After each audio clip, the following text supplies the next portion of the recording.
Mr. Jenkins, sorry we're boring you, but if I hear you yawn out loud again, it's not going to be good. Sit up, pay attention, wake up. This is all about you today. Okay, so in each of these motions, they were second amended motions to revoke unadjudicated probation. Mr. Jenkins pled true in each of those to counts 1, 2, 3, 4, 9, 10, 12, 13, 14, and 18 on probation for theft of a firearm in each case, which are state jail felonies. Is everyone ready to proceed? We are, Your Honor. I'd like to put on the record what the offer is, just for him to reject the offer, Sure. if I may. Yes. Your Honor, it's my understanding that the offer is 20 months on the motion to revoke probation and 10 years on the ag robbery case with a dismissal in the fraud case.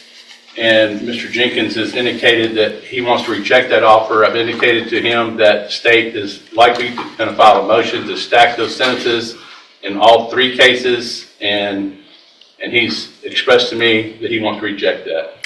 Mr. Jenkins, so I want to make sure you understand, you've talked to Mr. Parker about all of that, is that correct? And we'll get through today these 2 MTRPs, and then whatever happens on those after that, that aggravated robbery and the fraudulent use or possession of identifying information. I already did it. Those will be set for trial. If you go to trial and a jury finds you guilty, then the state can request that I stack whatever punishment you get then on top of what you get today. Do you understand? And you want to reject that and go forward with this hearing, and then we'll figure out a trial date for other cases. Is that what you want to do? I'm sorry? Yes. Okay. And so, Mr. Parker, I will allow you to go forward with argument on punishment. Your Honor, I mean, this is on motions to revoke probation, and I mean, the only thing I have to offer is that my client is set in jail, and obviously I'm not the facts of the other alleged crimes, just his probation here is that drugs has been a problem for him, which his probation officers admitted to, and my client is set in jail for a considerable amount of time, which he's expressed to me, he's expressed to his probation officer. He's realized, I mean, he's been there for several months, and he's learned that the people that he hangs around aren't the right people for him. He wants to do better in life, be there for his family, and I think some type of treatment and to allow him to continue on probation is the best thing. Otherwise, I would just defer to the court their decision. Thank you, Mr. Parker. Mr. Judge, Smith? Based on his activity in the jail, based on his activity when he's not in jail, all of the allegations that were found true, all of the new crimes that have been committed, continuing him on probation after having successfully completed both tracks of ISF, would just not be appropriate. We ask that you find him guilty, revoke his probation, and sentence him to 24 months in the state jail on each case. Thank you, Mr. Smith. So, Mr. Jenkins, one of the things that Mr. Parker said, and that a lot of especially younger offenders come in here to say, is that they're hanging around the wrong people, and that's part of the problem.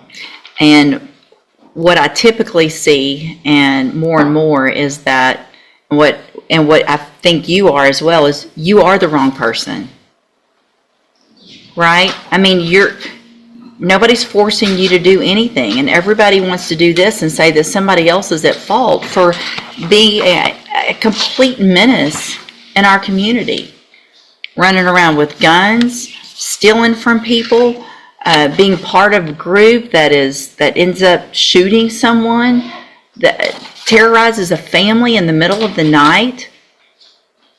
You didn't have to be there, so you are the bad person. My only regret here truly is that I only have 2 years to give you, and that's not going to keep you off our streets long enough. It's ridiculous that you were given the opportunities that you were given when you got this probation. And I know what I said to you because I say it to everyone, especially you young ones. I'm sending you to ISF so that you can learn how to get out and be successful on probation. And you got out and you just running around with stealing and guns and shooting and all the bad things like you're living in the Wild West. In cause number 22-39541, I'm going to find, again, that you entered your pleas of true to counts 1, 2, 3, 4, 9, 10, 12, 13, 14, and 18 freely and voluntarily. In addition, in cause number 22-39210, find that you entered those same pleas of true freely and voluntarily. In each of those cases, also make the findings that counts 5, 6, 7, 11, 15, 16, 19, and 20 are true. Find sufficient evidence at this time to find you guilty, and in cause number 39541, find you guilty of theft of a firearm. Sentence you to a term of 24 months in the state jail prison. You do receive credit on that sentence for any time that you've been in custody that the law gives you the right to receive. Cause number 22-39210. Find sufficient evidence to find you guilty, and at this time find you guilty of theft of a firearm. Sentence you to a term of 24 months in the state jail prison. You will also receive credit on that sentence for any time that you've been in custody that the law gives you the right to receive. Give me just a second. I need a certification. Thanks. I'm going to hand you in just a minute. You'll need to sign it, and then I'll give you a copy of a document called your Certification of Right to Appeal. You do have some rights to appeal this decision and these findings today. You can talk to Mr. Parker about that. I'm also going to hand you a written admonishment regarding your ineligibility to possess a firearm or ammunition. Because of the judgments entered against you, you are ineligible under Texas law to possess a firearm or ammunition. Possession of a firearm or ammunition could lead to charges against you. Firearm is a legal term, and you should read the written admonishment I provide you to see what devices qualify as a firearm. If you have questions about the laws that make you ineligible to possess a firearm or ammunition, or about how long that lasts, you can also talk to Mr. Parker. What we'll do now is move those to the ag robbery and the new fraudulent use or possession of identifying information. We'll put it on one announcement docket. If it's not worked out at that point, then we'll get those set for trial as quickly as possible. Good morning, sir. Are you Trevor Green? Yes, ma'am. And Mr. Reynolds, will your client waive the formal reading of the indictment? He will, Judge. Just, excuse me, before we get going, I'd like to point out that the grandmother of the victim is here in the courtroom today, Millie Stoker. She's not only the grandmother, but she's essentially acted as a mother figure for the victim in this case, raising him since he was like 4 days old. 4 days old. Okay. And I've discussed the plea agreement with her, and she's in agreement with it. Thank you for being here, ma'am. All right, so Mr. Green, in cause number 250524, you're charged with the first-degree felony offense of murder from April 28th of 2025, and how do you plead to that charge? Yes. Are you pleading guilty freely and voluntarily? Yes, ma'am. And are you pleading guilty because you did what they charged you with? Yes, ma'am. I have here on the computer some documents that have your signature on them that the state's marked as exhibit number 1. Before you signed these, did you go over them with Mr. Reynolds? Yes, ma'am. And do you fully understand them? Yes, ma'am. And do you understand, if I follow the agreement that you've made with the district attorney, that you'll be waiving or giving up any right to appeal? Yes, ma'am. Also, do you understand, if you're not a U.S. citizen, that a plea of guilty or no contest may result in your deportation, exclusion from admission to the country, or denial of naturalization under federal law? State tenders number 1. No objection, States one. It's admitted. Is there any evidence that Mr. Green is not competent? None to my knowledge. And Mr. Green was charged as an adult, not certified, He correct? was charged as an adult. Okay. Your Honor. I was just There's trying- no Yes, he- certification. He Okay. was 17 prior to that, allegedly. Okay. All right, then, Mr. Green, I'm going to find that you entered your plea of guilty freely and voluntarily. Find that you're mentally competent and you understand the nature and the consequences of your plea. Find sufficient evidence to find you guilty, and at this time find you guilty of murder. Sentence you in accordance with your agreement to a term of 30 years in the Institutional Division of the Texas Department of Corrections. You do receive credit on that sentence for any time that you've been in custody that the law gives you the right to receive. I'm handing you the trial court certification. That shows that this was an agreement that I followed, and so you have waived your right to appeal. I have also handed you a written admonishment regarding your ineligibility to possess a firearm or ammunition. Because of that judgment against you, you're ineligible under Texas law to possess a firearm or ammunition. Possession of a firearm or ammunition could lead to charges against you.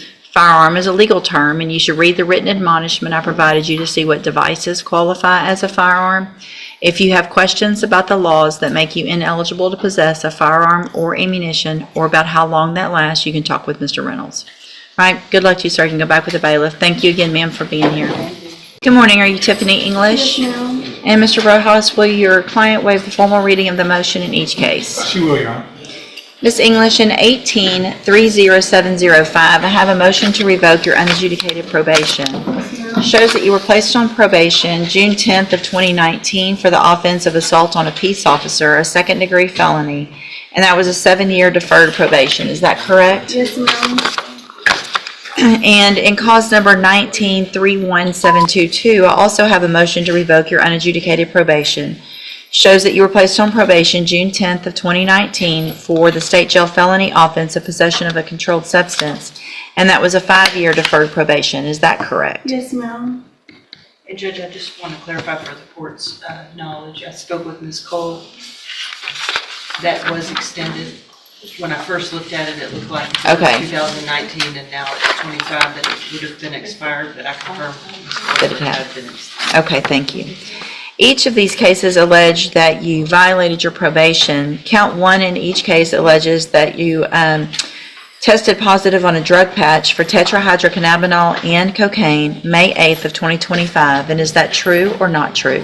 Yes, ma'am. True or Yeah, not? sure. Count 2 in each case alleges that you failed to provide verification of completing a job search. And is that true or not true? Yes, true. Count 3 in each case alleges that you are behind in your court-assessed fees. Is that true or not true? Sure. Count 4 in each case alleges that you failed to successfully complete the SAFE program. Is that true or not true? True. Did you enter your pleas of true to counts 1 through 4 freely and voluntarily? Yes, ma'am. And did you plead true to those counts because they're actually true? Yes, ma'am. In each of these cases, I have here on the computer some documents that have your signature on them that the state's marked as exhibit number 1. Before you signed these, did you go over them with Mr. Rojas? Yes, ma'am. Do you fully understand them? Yes, ma'am. And do you understand if I follow the agreements that you've made with the district attorney, you will be waiving or giving up any right to appeal? Yes, ma'am. State tenders number 1 in each case? No objection. It's admitted in each case. Is there any evidence that Ms. English is not competent? No, Your Honor. All right, ma'am, in each of your cases, I'm going to find that you entered your pleas of true to counts 1 through 4 freely and voluntarily. Find those counts true. In cause number 18-30705, find sufficient evidence to find you guilty, and at this time find you guilty of assault on a peace officer. Sentence you in accordance with your plea agreement to a term of 3 years in the Institutional Division of the Texas Department of Corrections. You will receive credit on that sentence for any time that you've been in custody that the law gives you the right to receive. Yes, ma'am. In cause number 19-31722, also find sufficient evidence to find you guilty, and at this time find you guilty of possession of a controlled substance. Sentence you in accordance with your agreement to a term of 18 months in the state jail prison. You will also receive credit on that sentence for any time that you've been in custody that the law gives you the right to receive. Yes, ma'am. These 2 cases will run concurrently, which means together at the same time. I'm handing you the trial court certifications in each of your cases that shows these were agreements that I followed, so you have waived your right to appeal. I have also handed you a written admonishment regarding your ineligibility to possess a firearm or ammunition. Yes, ma'am. Because of the judgments entered against you, you're ineligible under Texas law to possess a firearm or ammunition. Possession of a firearm or ammunition could lead to charges against you. Firearm is a legal term, and you should read that written admonishment I provide you to see what devices qualify as a firearm. If you have questions about the laws that make you ineligible to possess a firearm or ammunition, or about how long that lasts, you can talk to Mr. Rojas. Yes, ma'am. Good luck to you, ma'am. You can go back with the bailiff.